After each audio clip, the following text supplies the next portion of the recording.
C'est la saison d'un des meilleurs fruits qui existent, les cerises. Alors ne passez pas à côté de la saison des clafoutis aux cerises avec ma recette ultra simple qui vous ravira les papilles. La première chose à faire, c'est de préparer notre moule, ou, dans mon cas, mes moules.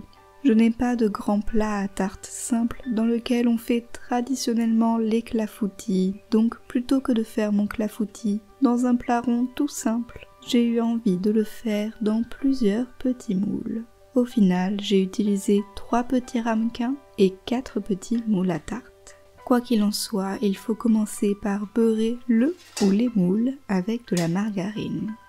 Une fois que c'est fait, je les fais patienter au frigo. Je m'occupe ensuite de mes cerises. Il y a 2 teams en ce qui concerne les clafoutis, la team avec noyau et la team sans noyau. Et je fais définitivement partie de la deuxième. Voici donc ma méthode simple, propre et plutôt rapide de dénoyautage avec une bouteille et une paille métallique. Je prends une cerise que je pose sur le goulot de la bouteille, côté tige vers le bas. Puis je pousse avec ma paille pour éjecter le noyau directement dans la bouteille. Je vous montre à nouveau le trou de la tige contre le goulot de la bouteille. Je pose ma paille sur la cerise et j'enfonce pour pousser le noyau. C'est pratique car ça évite de mettre du jus de cerise partout. Je dépose ensuite mes cerises sur un papier absorbant pour qu'elles évitent de détremper dans l'appareil à clafoutis, puis je les mets de côté. Entre-temps, je me fais déconcentrer par un adorable chien inconnu qui est entré dans ma maison. Puis je prépare mon fameux appareil à clafoutis. Je commence par verser ma fécule dans un saladier.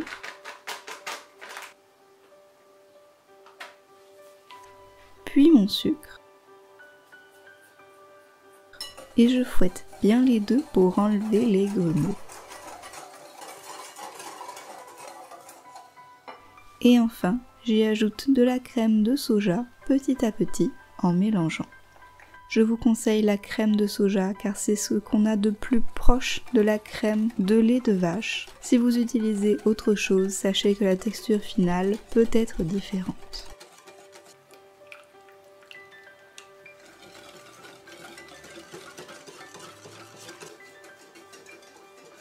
Un peu de vanille,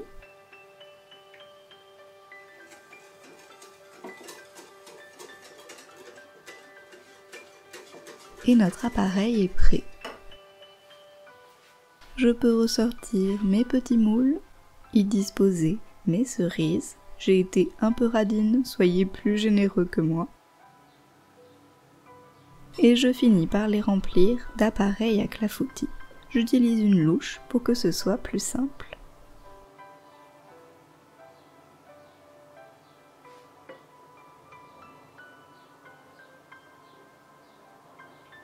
Pour terminer, juste avant d'enfourner, je saupoudre d'un peu de sucre.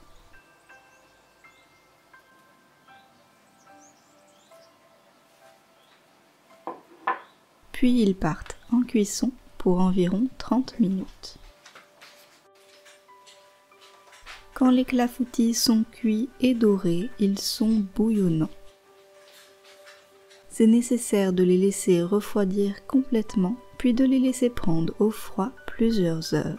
Et voici enfin un de nos petits clafoutis le lendemain, qui ressemble comme 2 gouttes d'eau aux clafoutis que j'ai pu manger avant, avec un flanc ferme et des cerises juteuses. Et voilà pour cette recette. Si vous voulez faire ce clafoutis, retrouvez la recette avec toutes les quantités sur mon blog, le lien est en dessous de la vidéo. Si vous avez aimé, n'oubliez pas de mettre un petit pouce bleu, un commentaire et de partager la vidéo, ça m'aide vraiment beaucoup. Et si vous avez envie de suivre toutes mes aventures, abonnez-vous sur mes réseaux sociaux, les liens sont dans la description de la vidéo, avec mon lien Utip si jamais vous voulez me faire un petit don. On se retrouve la semaine prochaine pour une nouvelle vidéo, alors en attendant, je vous fais des bisous et je vous dis à bientôt.